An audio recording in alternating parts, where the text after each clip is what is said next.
Okay, let's review where we are so far. Here is the core of the mold that we've created.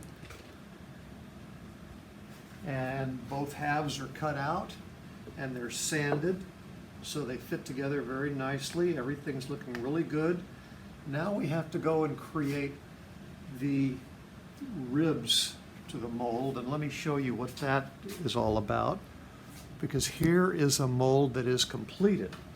This is a classical mold, and you can see there's the core of the mold right there, so that's what we've just made. And I've got ribs on both sides of the mold.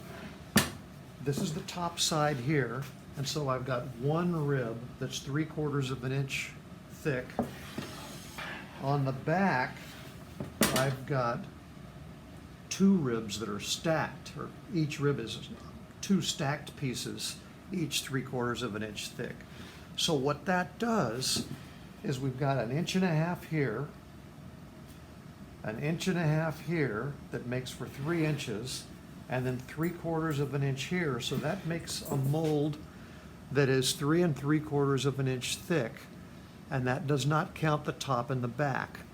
So what that's going to make is a guitar that's just under 4 inches deep at its deepest spot, and then the back is usually tapered, so it's a little bit thinner down here towards the neck joint, and a little thicker as it gets down towards the butt end of the guitar.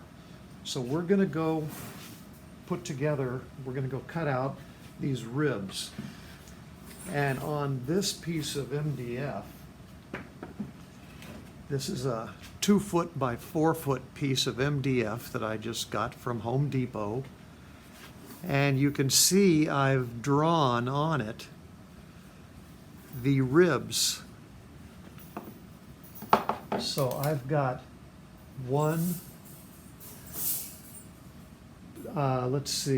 I've got 3 ribs for the back side. So there's 1, 2, and 3 over here on the far side. And then I've got 2 ribs for the top. So I've got, I'm sorry, I've confused this whole thing. I'm stacking 2 ribs on the back and then 1 rib on the top. So that means I've got 3 pieces for each half of the mold. So there's 1, 2, 3 for the back side, and then 1, 2, 3 for the right side and the left side. So I'm going to go cut these out. It'll be a lot more obvious once I've got things cut out and we can stack it up on the mold. So I'm going to turn off the video and go and cut these pieces out, and then we can take a look and see where we are. Okay, thanks a lot. I'll be right back.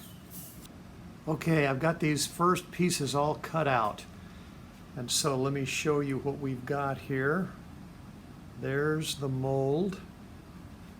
And I cut out 3 pieces here that will be associated with the cutaway side, and 3 pieces that'll be associated with the non-cutaway side.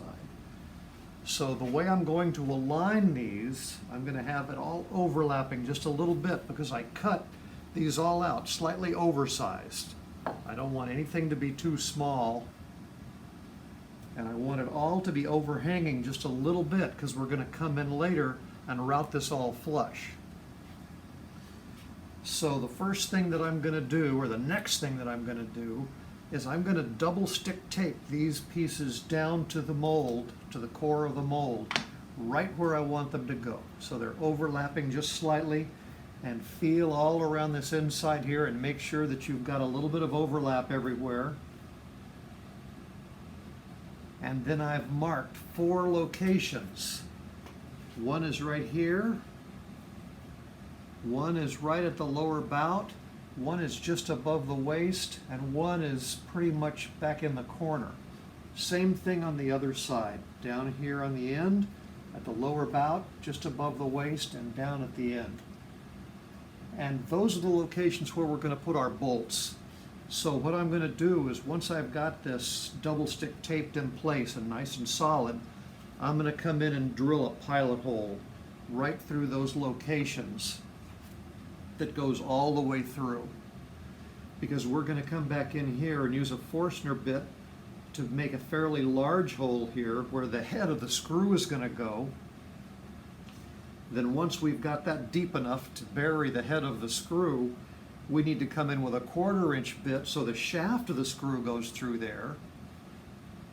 And then we need that pilot hole to come through to the core of the mold, because at the core of the mold we need to know exactly where that proper position is, and we've got to put a threaded insert right in that spot.